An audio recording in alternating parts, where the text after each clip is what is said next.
Hello everyone, मैं आपका दोस्त शफी अहमद और आप देख रहे हैं हमारा यूट्यूब चैनल दी अकाउंट्स। दोस्तों, आज हम लोग ये जानने वाले हैं कि अगर हमारा बुक्स ऑफ अकाउंट्स ऑडिट में आता है और हमने ऑलरेडी अपने बुक्स ऑफ अकाउंट्स को फाइनलाइज कर लिया है, तो फाइनली जो कि हमें टैक्स की प्रोविजन की एंट्री लेनी होती है वो हम कैसे लेंगे। अगर हमारे ऊपर टैक्स की लायबिलिटी बनी है प्लस हमने कुछ एडवांस टैक्स को भी पे किया है, या फिर ऐसा भी हो सकता है कि किसी अदर कंपनी ने हमारे टीडीएस को काटा है, तो इन सारे चीज को ध्यान में रखते हुए हम अपने बुक्स ऑफ अकाउंट्स में किस तरीके से टैक्स की प्रोविजन की एंट्री लेंगे, ये हम पूरा डिटेल में जानने वाले हैं। इसलिए दोस्तों, पूरी जानकारी के लिए आप वीडियो के एंड तक आप बने रहें। और दोस्तों, अगर आप अकाउंटिंग एंड टैक्सेशन में महारत हासिल करना चाहते हैं और इस फील्ड में हर तरह का काम सीखना चाहते हैं, तो आप हमारे ऑनलाइन कोर्स को भी ज्वाइन कर सकते हैं। स्क्रीन पर दिए हुए नंबर पर भी कॉल कर सकते हैं, या फिर हमारे ऑफिशियल वेबसाइट theaccounts.in को भी विजिट कर सकते हैं। तो चलिए दोस्तों, आज का वीडियो हम लोग शुरू करते हैं। तो फाइनली हम लोग टैली के गेटवे में हैं, राइट है। अभी मैं आपको अपने फर्म का एक छोटा सा डेटा मैं दिखाता हूँ। हम लोग चले जाते हैं प्रॉफिट एंड लॉस अकाउंट में, ठीक है। हमारा बुक्स ऑफ अकाउंट्स फाइनलाइज हो चुका है, जैसे कि मैंने स्टार्ट में कहा।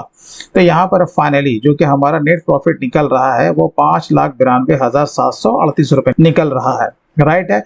अब ये डेटा आप किसी का भी मान लें, ये किसी इंडिविजुअल का हो सकता है या फिर एलएलपी का या फिर पार्टनरशिप फर्म का, राइट है।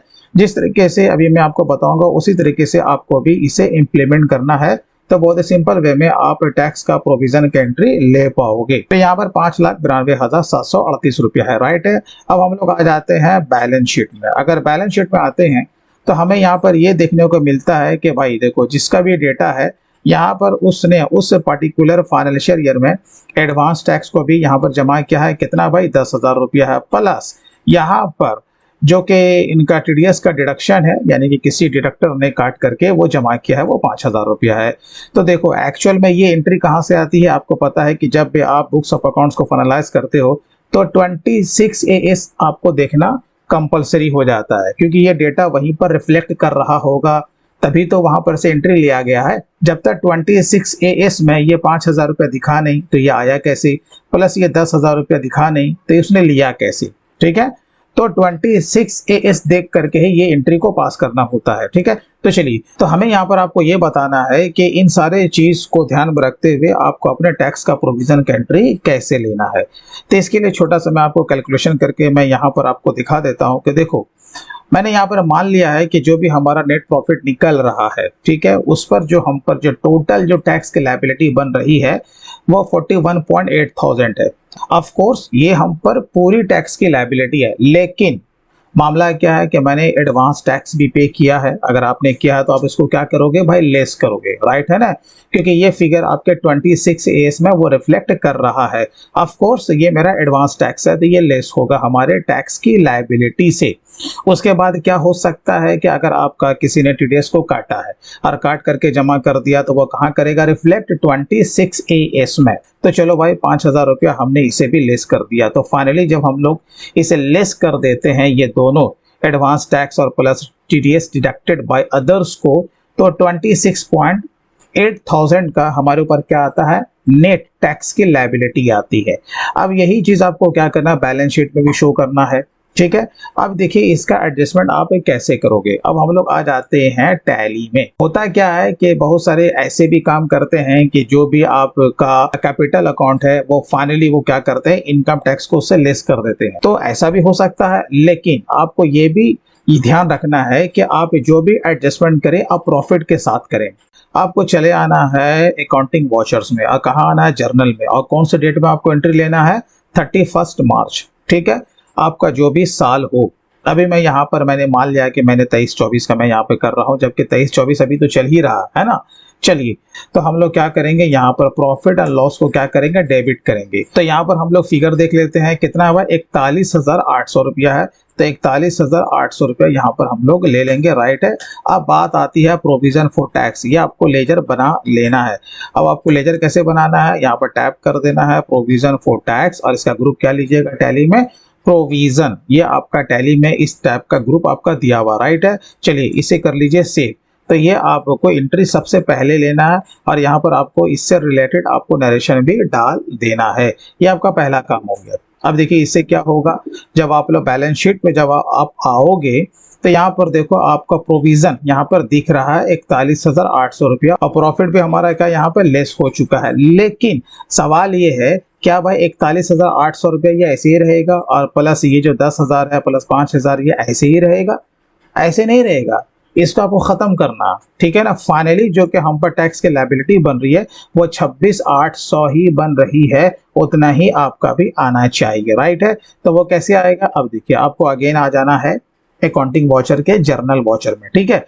अब देखिए आपको पता है कि ये जो बैलेंस शीट में आपका 10,000 और प्लस 5,000 का ये जो आपका आइटम जो पहुंचा है, इट मीन्स के आपका ये डेबिट बैलेंस है, राइट ना। क्या है, डेबिट बैलेंस है। तो आप इसको क्या करोगे, एंट्री में आप उसे क्रेडिट करोगे, तभी तो ये आपका लेस होगा ना। तो हम लोग क्या करने वाले हैं, सबसे पहले यहाँ आपका डेबिट साइड है, तो डेबिट साइड में क्या लेंगे, प्रोविजन फॉर टैक्स। क्या लेंगे, प्रोविजन फॉर टैक्स। ये देखिए आपको प्रोविजन फॉर टैक्स को यहाँ पे डेबिट करना है। कितना अमाउंट था भाई, 41,800 रुपया। कितना था, 41,800 रुपया। ये देखो ये आपको ले लेना है। तो आप देखो जो कि प्रोविजन फॉर टैक्स का ये जो मामला था अभी यहाँ पे फिलहाल हमारा 0 हो चुका है, ठीक है, कोई बात नहीं। अब उसके बाद यहाँ पर सीआर में आना है, तो सीआर में क्या लोगे, एडवांस टैक्स, ठीक है, क्या लोगे, एडवांस टैक्स। और आपका जो एडवांस टैक्स था वो था आपका 10,000 रुपया, ठीक है, हमने 10,000 रुपया ले लिया। उसके बाद आपका क्या था, टीडीएस डिडक्टेड, है ना, वो कितना था आपका, 5,000 रुपया था। ये देखो अब यहाँ पर जब आप लोग एंट्री में देखोगे ये भी 0 हो गया, ये भी 0 हो गया और प्लस ये भी आपका 0 हो गया, राइट है ना। अब आप कहोगे एडवांस टैक्स का क्या ग्रुप है, टीडीएस डिडक्टेड का क्या ग्रुप है। अरे भाई जब बैलेंस शीट में दिख रहा है तो ऑफ कोर्स वो करंट एसेट्स के ग्रुप में ही है ना। चलिए अब उसके बाद आपको फाइनली जो कि नेट हम पर टैक्स की लायबिलिटी बन रही है उसका आपको मास्टर क्रिएट करना है। तो कैसे करना था, आरसी को मारना था, इनकम टैक्स पेबल ये आपको लेजर बनाना है और उसका ग्रुप क्या रखना है, करंट लायबिलिटी। बस इतना सा काम करना। यहाँ पर देखो 26,800 रुपया आपका यहाँ पे आ चुका है, राइट है। चलिए नरेशन जो होगा इससे संबंधित आपको यहाँ पर पुटअप कर देना है, देन सेव। अब यहाँ पर जब आप रिपोर्ट जब आप देखोगे ना बैलेंस शीट में आ करके, तो यहाँ पर देखो आपका जो एडवांस टैक्स है जो कि मेरा करंट एसेट्स में दिख रहा था, ऑफ कोर्स हमने उसे क्लेम कर लिया ना। जब हमने उसे क्लेम कर लिया तो हम गवर्नमेंट को पैसा कम दे रहे हैं ना भाई, तो यहाँ पर उसे 0 होना चाहिए, जो कि 0 हो गया। और प्लस जो कि टीडीएस हमारा कटा था वो भी हम इसको क्या कर रहे हैं, क्लेम कर रहे हैं, राइट है, कि हमें उतना पैसा देना ही नहीं। तो फाइनली हम पर जो इनकम टैक्स की लायबिलिटी कितनी बनी, 26,800 रुपया, ठीक है। और यहाँ पर ऑफ कोर्स 41,800 रुपया जो कि हम पर टोटल टैक्स की लायबिलिटी थी, वो क्या है ना कि प्रॉफिट और लॉस से वो हमारा लेस हो चुका है। तो यहाँ पर अब क्या है ना कि जब हमारा जब नेक्स्ट फाइनेंशियल ईयर जब आएगा तो हम जो फाइनली हम जो पेमेंट करते हैं रिटर्न को फाइल करने से पहले वो 26,800 का किया होगा या करेंगे। जब हम लोग इसका पेमेंट करेंगे तो उस ईयर में हम लोग क्या करेंगे ना, इनकम टैक्स पेबल को डेबिट कर देंगे और ऑफ कोर्स बैंक को क्या कर देंगे, क्रेडिट कर देंगे। तो उस साल में यानी कि नेक्स्ट ईयर में ये जो लायबिलिटी है ना इनकम टैक्स पेबल के रूप में वो भी खत्म हो जाएगा, ठीक है। अब आपके मन में ये भी सवाल उठ रहा होगा कि प्रॉफिट लॉस में ये जो लेस हुआ है अब इसके बाकी रकम का हम क्या करेंगे। अरे बाकी जो हमारा पैसा है ये किसका, जो कि पार्टनर्स है, ये उसका पैसा है ना भाई। तो हम लोग क्या करेंगे, बस सीधी सी बात है, जो भी फिगर यहाँ पे लेस होके बच रहा है यानी कि 5,50,938 रुपया हम कैपिटल में ट्रांसफर कर देंगे, ठीक है। अगर इंडिविजुअल है तो सारा का सारा कैपिटल में ट्रांसफर हो जाएगा यानी कि उसे ऐड कर देंगे।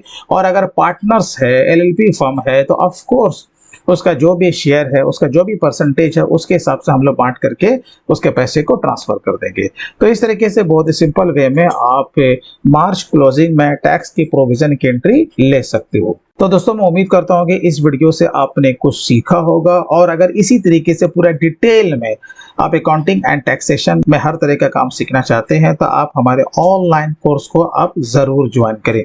तो चलिए दोस्तों आज के लिए बस इतना ही, फिर मिलते हैं किसी दिन किसी नए टॉपिक के साथ। तब तक के लिए take care and bye bye.